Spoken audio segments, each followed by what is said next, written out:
Floyd ওয়ারশেল। এটা ও একটা আমাদের shortest path finding algorithm. But আগে যেটা পড়ছি, আমি এখন যেগুলো নিয়ে কথা বলবো এগুলো হচ্ছে ওয়েটেড গ্রাফের জন্য। ডায়াক্সট্রা একটা ওয়েটেড গ্রাফের শর্টেস্ট পাথ ফাইন্ডিং অ্যালগোরিদম ছিল, যেটা একটা গ্রিডি অ্যাপ্রোচ ছিল, এবং ওটা ছিল সিঙ্গেল সোর্স শর্টেস্ট পাথ। মনে আছে তোমাদের? জি সিঙ্গেল স্যার, জি সোর্স স্যার। শর্টেস্ট পাথ বলছিলাম। তারপর এরপরে আমি তোমাদেরকে দেখাইছিলাম বেলম্যান ফোর্ড। বেলম্যান ফোর্ড তো ওভাবেই কাজ করে, কিন্তু অনেকটা ডায়াক্সটার মতোই, সেও অল পেয়ার শর্টেজ পাথ না। ঠিক আছে, অনেকটা বলতে পারো সিঙ্গেল সোর্স শর্টেজ পাথই বলতে পারো।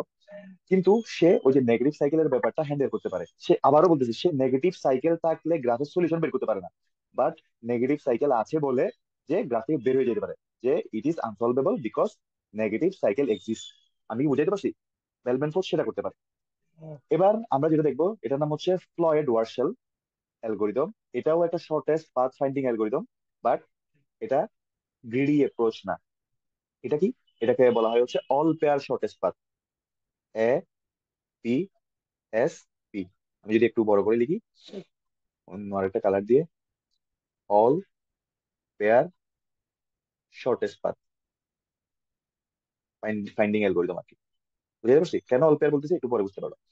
তারপর এটা কোনোভাবেই কিনা গ্রিডি অ্যাপ্রোচ না, এটা একটা ডাইনামিক অ্যাপ্রোচ বা ডিপি অ্যাপ্রোচ। ঠিক আছে। আচ্ছা, এবার অল পেয়ার শর্টেস্ট পাথ বলতে আমি আসলে কি বোঝাচ্ছি। তুমি যদি ডায়াক্সটার কথা একটু মনে করতে পারো, অথবা তুমি যদি অন্য অ্যালগোরিদম গুলোর কথা মনে করতে পারো, তুমি দেখবা আমরা একটা সোর্স নোড ফিক্স করতাম। ঠিক আছে, দেন আমরা যে ডেস্টিনেশন গুলো বের করতাম, এই যে তোমাকে যখন বলতাম যে 3 এর কস্ট কত, তখন তুমি আসলে কার সাপেক্ষে সেটা বলতা? বলতা সোর্স এর সাপেক্ষে এটার কস্ট কত, right? That means source change হইলে এই যে 3 এর কস্ট কত কথাটা, বা 3 এর কস্টটা চেঞ্জ হয়ে যেতে পারে। তোমাকে একটু রিলেট করতে পারছো আমার কথাগুলো? জি স্যার। একটু রেসপন্স করবা, নাইলে আমি তো বুঝতে পারবো না যে তোমরা বুঝতেছো কিনা। তাইলে আমরা আগে যেগুলো করছি লাইক দা এক্সট্রা, সেখানে একটা সোর্স নোড সিলেক্ট করতাম, বাকিগুলোর যাইতে কস্টটা সেই সোর্স নোডের বেসিসে করতাম, হিসাবটা করতাম।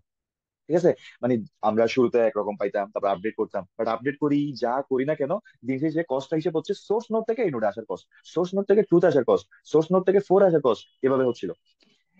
তো এভাবে যদি তোমার মনে করো যে আমি এবার যদি বলি সিনারিওটা আমি একটু চেঞ্জ করে দিব, যে শুধু ওয়ান থেকে 3 এর কস্ট এরকম না, তুমি বের করবা হচ্ছে 1 থেকে 2 তে যাওয়ার কস্ট বের করবা, 1 থেকে 3 তে যাওয়ার কস্ট বের করবা, 1 থেকে 4-এ যাওয়ার কস্ট বের করবা, আবার 2 থেকে 1-এ যাওয়ার কস্ট বের করবা, 2 থেকে 3-তে যাওয়ার কস্ট বের করবা, 2 থেকে 4-এ যাওয়ার কস্ট বের করবা, আবার 3 থেকে 1-এ যাওয়ার কস্ট বের করবা, 2-তে যাওয়ার কস্ট বের করবা, 3 থেকে 4-এ যাওয়ার কস্ট বের করবা, আর আরেকটা আছে বলো সেটা কি? 4 থেকে 1-এ যাওয়ার কস্ট বের করবা, 4 থেকে 2-তে যাওয়ার কস্ট বের করবা, 4 থেকে 3-তে যাওয়ার কস্ট বের করবা। তার মানে এগুলাকে আমরা বলতে চাচ্ছি সোর্স। আরেকটা কালার ইউজ করি, সোর্স। অর্থাৎ যদি সোর্স 1 হয়, তাহলে সেই সোর্সের সাপেক্ষে 2-তে যাওয়ার কস্ট, 3-তে যাওয়ার কস্ট, 4-এ যাওয়ার কস্ট। না, সোর্স যদি 2 হয়, 2 থেকে 1-এ যাওয়ার কস্ট, 2 থেকে 3-তে যাওয়ার বাকি নোট গুলোতে যাওয়ার কস্ট। 3 যদি সোর্স হয়, তাহলে 3 থেকে 1-এ যাওয়ার কস্ট, 2-এ যাওয়ার কস্ট, 4-এ যাওয়ার কস্ট। সেম গোস ফর 4 যদি সোর্স হয়। তাহলে তুমি যদি ডায়াক্সটা অ্যাপ্লাই করতা, অবশ্যই এটা একটা গ্রাফ, এবং যেহেতু ডায়াক্সটা একটা অ্যালগোরিদম, তো সেখানে ডায়াক্সটা তুমি অ্যাপ্লাই করতেই পারো। তখন কি করতে হবে?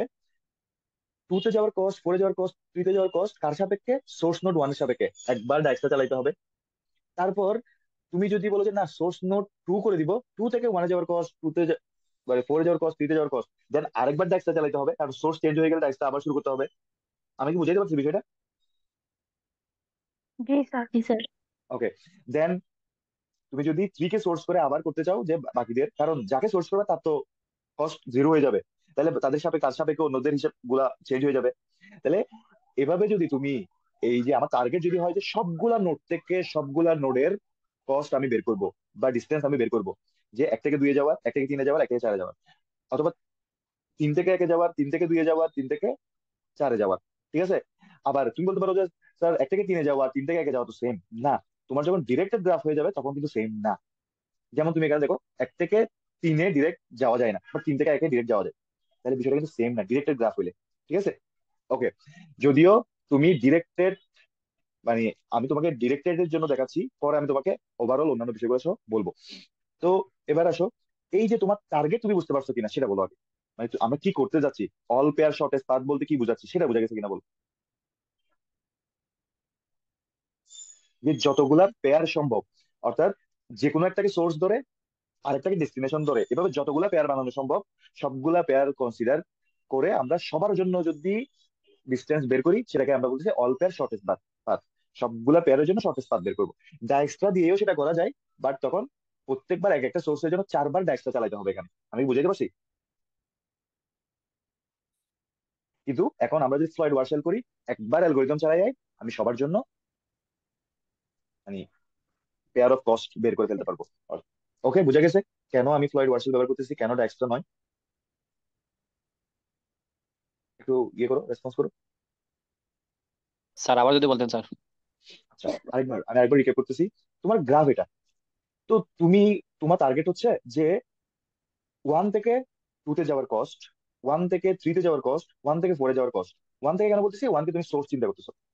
কিছুক্ষণ পরে তোমার মনে হইলো যে না, কেউ একজন তোমাকে বলতেছে যে এবার তুমি কেন সবসময় 1 থেকে বলতেছো, তুমি অন্য আরেকটা কিছু পেয়ার ধরো। তোমাদের মধ্যে যে কোনো একজন বলতেছো স্যার 4 থেকে 2 তে যাওয়ার কস্টটা বের করেন না। তাহলে 4 থেকে 2 তে যাওয়ার কস্ট মানে হচ্ছে কি, 4 কে সোর্স ধরে 2 তে যাওয়ার কস্টটা তোমাকে বের করতে হবে। ঠিক আছে?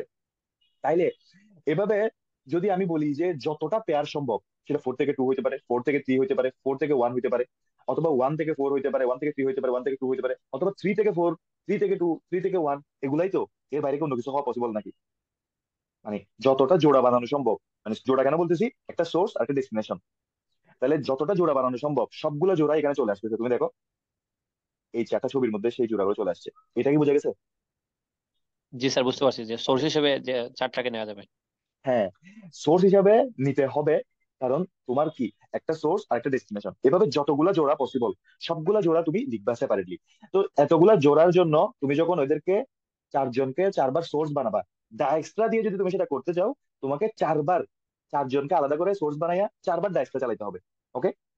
কিন্তু তুমি যদি ফ্লয়েড ওয়ারশেল করো, তোমার জন্য সে সেম কাজটাই করতেছে, কিন্তু একবার অ্যালগোরিদম চালায়। আমি বুঝাইতে পারছি?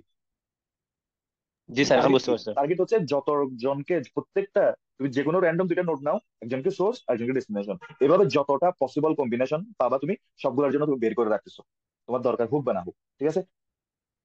এই হচ্ছে বিষয়। আচ্ছা, তো আমরা তোমাকে মোটামুটি আজকে বুঝাইতে পারছি বিষয়টা, কেন আমি ফ্লয়েড ওয়ারশেল ব্যবহার করব, কেন সেটাকে অল পেয়ার শর্টেস্ট পাথ বলতেছে। অর্থাৎ যতগুলা সোর্স ডেস্টিনেশনের পেয়ার সম্ভব সবগুলোর জন্য সে ডেস্টিনেশন বা কস্ট বের করে রাখবে। ওকে, সময়ের ব্যবধানে আরেকটু বুঝতে পারবে বিষয়টা। ওকে, এবার আমি যদি এটার একটু সলিউশনের দিকে যাই, এটার জন্য আমাকে যেটা করতে হবে, আমাকে, আমি এটা একটু ছোট করে করি তাহলে পাশাপাশি অনেকগুলো রাখতে পারবো আমি।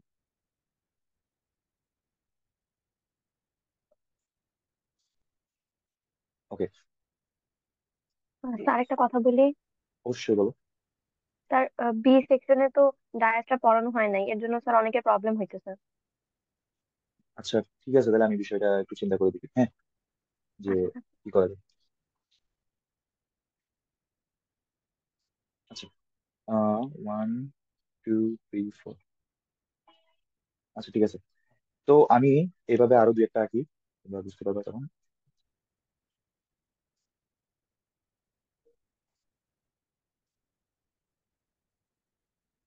ওকে, তারপর আরো একটা আঁকি। বেশ কয়েকটা দরকার হবে, আমি হয়তো সবগুলো কভার করতে পারবো।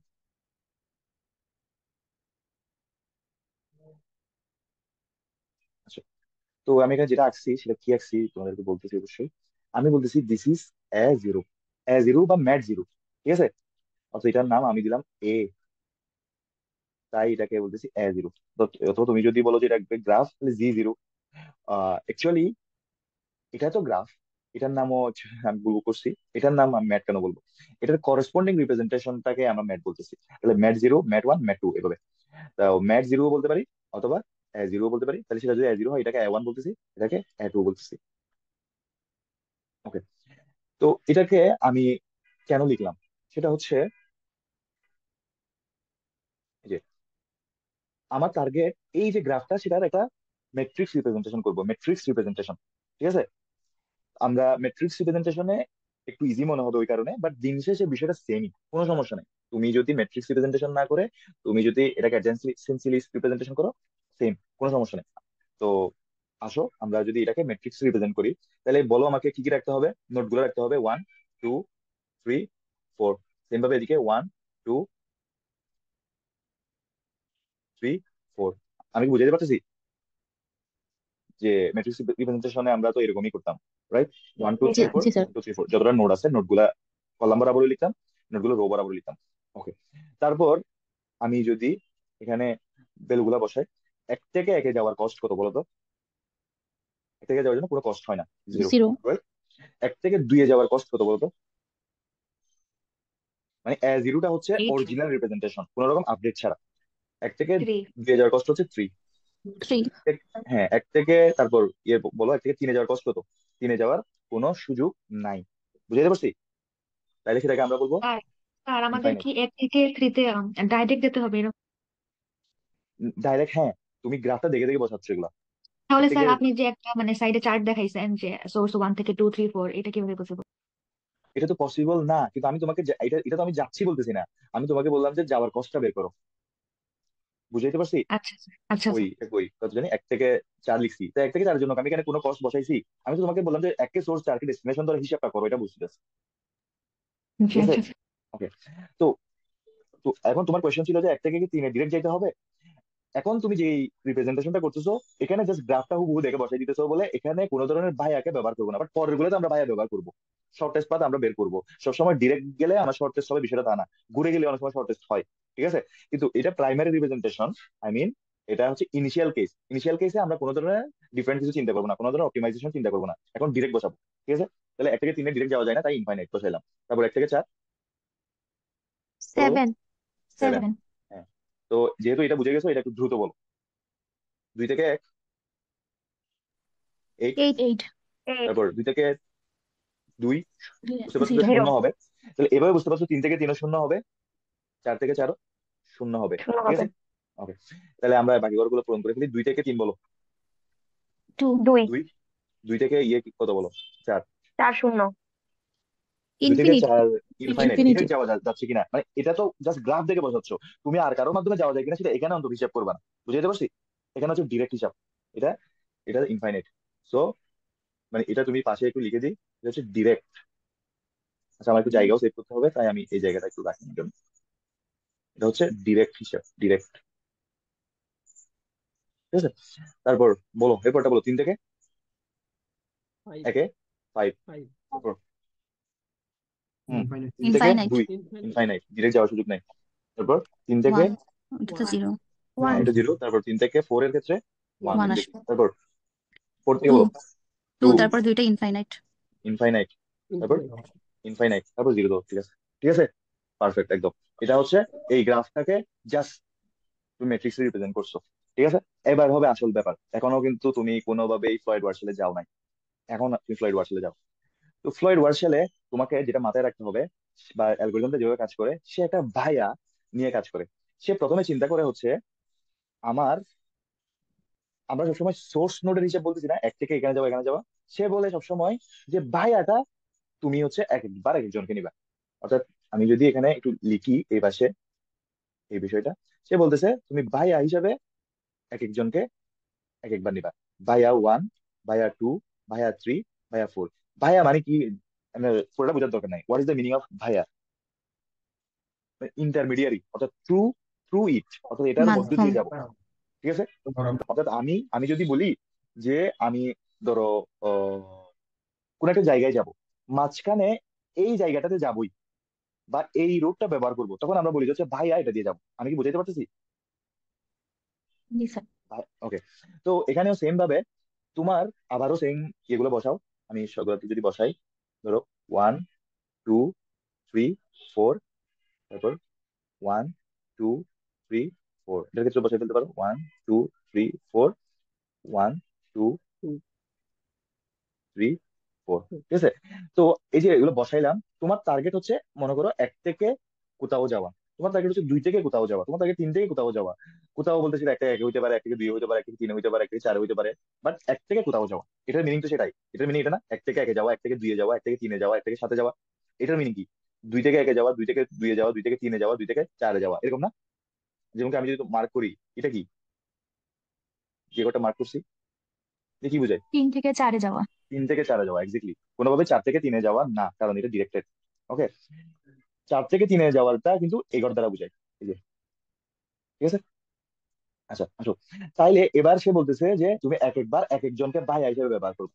তাহলে ভেরি ফার্স্ট ভাইয়া হিসেবে ব্যবহার করবা হচ্ছে 1 কে। এই যে ভাইয়া হিসেবে ব্যবহার করা, এটা মিনিং কি? এটা মিনিং হচ্ছে এই যে তুমি প্রথম ঘরটা পূরণ করবা। আমি আরেকটা কালার ইউজ করি। প্রথম ঘরটা তুমি পূরণ করবা। তাহলে এগর মানে কি? আমি আসলে জিরো বসাইতে চাই না। এগর মানে কি? এগর এগর মানে হচ্ছে 1 থেকে 1-এ যাওয়া, 1 থেকে 2-এ যাওয়া, 1 থেকে 3-এ যাওয়া। তাহলে আমি একটাকে টার্গেট করি, যে কোনো একটাকে টার্গেট করি। 1 থেকে 1-এর কথা যদি বলি, 1 to 1। তো 1 to 1, এটাকে সে বলতেছে 1 to 1 ডিরেক্ট না গিয়ে 1 থেকে প্রথমে, মানে এখন আমাদের ভাইয়া হিসেবে আমরা ব্যবহার করতেছি 1 কে, মানে যাকে মার্ক করে রাখছি। তাহলে 1 থেকে 1-এ যাবা, 1 থেকে 1-এ ডিরেক্ট না গিয়ে ফার্স্টে 1 থেকে 1-এ যাবা, দেন সেই 1 থেকে তোমার ডেস্টিনেশন 1-এ যাবা। আশা করি এটা কিছু বুঝে যায়নি। কারণ কি? কারণ এটা সব 1 1 থেকে 1, কি থেকে কি বলতেছেন কিছু বোঝা যাচ্ছে না। তাহলে আমি পরেরটা লিখি, তাহলে একটু ভালো মতো বুঝে যাবে। তোমার এবার টার্গেট কি? এগোর মানে কি? 1 থেকে 2-তে যাবা না? জি স্যার। ওকে, সেটা লিখলেও একটু বোঝা যাবে। তাহলে তোমার টার্গেট হচ্ছে 1 থেকে, ডিরেক্ট টার্গেট হচ্ছে 1 থেকে 2-তে যাওয়া। কিন্তু বলছি 1 থেকে 2-তে তুমি ডিরেক্ট যাবা না। প্রথমে যাবা হচ্ছে সোর্স নোট, সোর্স নোট 1 থেকে ভাইয়া। আমি একটু যদি লিখি, আচ্ছা পরে লিখতেছি। সোর্স নোট 1 থেকে ভাইয়া 1, দেন সেই ভাইয়া 1 থেকে ডেস্টিনেশন নোট 2। তো আমি যদি এটাকে একটু জেনারেলাইজ করি, বিষয়টা কি দাঁড়াবে? উম, অন্য একটা কালার ইউজ করে করি, গ্রিন কালার ইউজ করি। সেটা হচ্ছে সোর্স টু ডেস্টিনেশন। ঠিক আছে। তাহলে প্রথমে যাবা হচ্ছে সোর্স টু ভাইয়া। ঠিক আছে। দেন ভাইয়া 2, বলো, ডেস্টিনেশন। অর্থাৎ তোমার টার্গেট হচ্ছে সোর্স থেকে ডেস্টিনেশনে যাওয়া। সে বলতেছে ডিরেক্ট তুমি ডেস্টিনেশনে যাবে না। তুমি সোর্স থেকে প্রথমে ইন্টারমিডিয়ারি যাকে ব্যবহার করবে তার কাছে যাবা, সে ইন্টারমিডিয়ারি থেকে এবং এখন ডেস্টিনেশনের কাছে যাবা। কথা কি বোঝা গেছে? জি স্যার। জি স্যার। ওকে। তাইলে যদি বোঝা যায়, আমি যদি এবার তোমাকে কোয়েশ্চনটা করি, আমার টার্গেট হচ্ছে 1 থেকে 3-এ যাওয়া। ঠিক আছে। এখন কিভাবে লিখতে পারি বলো? 1 থেকে, 1 থেকে আমার 3-তে আমার যাব। ভাইয়া ওয়ান আমার কিন্তু থেকে ভাইয়া কিন্তু 1। তাহলে 1 ওয়ান থেকে থেকে 1-এ, 1-এ যাবো, 1 দেন থেকে 1, দেন দেন 1 1 থেকে ভাইয়া 3। 1 থেকে 3। 1 থেকে 3। ওকে, বোঝা গেছে। আচ্ছা, যদি বোঝা যায় আমি পরেরটা লিখতেছি না, 4-এর ক্ষেত্রে এটা ইজি হয়ে যায়। 2-এর ক্ষেত্রে আসো। ধরো, ধরো এইগর, আমি এইগর নিয়ে কাজ করতে যাচ্ছি, কিন্তু এখনো কিন্তু তোমার ভাইয়া 1-ই চলতেছে। 1 মানে ভাইয়া 1, সহজ হিসাব, এবার চিন্তা করবো। তাইলে তোমার এগর মানে কি? 2 থেকে 3-তে যাওয়া না এগর মানে? জি স্যার। ওকে, জি স্যার। এবার এবার তাহলে কি করবো বলো? 2 থেকে 1-এ দেখো, আগে যাব টু আমি। থেকে 2 থেকে ভাইয়াতে 1, যাবো, 1, দেন 1 থেকে 3। ওয়ান দেন থেকে 1 থেকে সহজ 3। হিসাব। অর্থাৎ অর্থাৎ মাঝখানে ওকে ব্যবহার করে যাবো, এটা হইতে কথা, আর কিছু না। আমার কথা কি বোঝা গেছে তাইলে এতক্ষণে? জি স্যার। ওকে। জি এবার স্যার। এবার এবার জাস্ট আরেকটা ক্যালকুলেশন করতে হবে, যে এই যে দুইজনকে তুমি নিছো, দুইজনের ডিস্টেন্স গুলো যোগ করতে হবে। যোগ করে যদি বর্তমানে যা আছে তার থেকে মিনিমাম হয়, তাহলে আপডেট করব, নাহলে হুবহু বসাই দিব। তো এই কথাটা, এটা যেহেতু বুঝে গেছো, পরেরটা এত কঠিন কিছু না, পরেরটা ইজিলি বুঝবা। তো আমি যদি বসাই, ওকে, তাহলে এটা বলো, এটা আমরা পূরণ করতে থাকি, তোমরা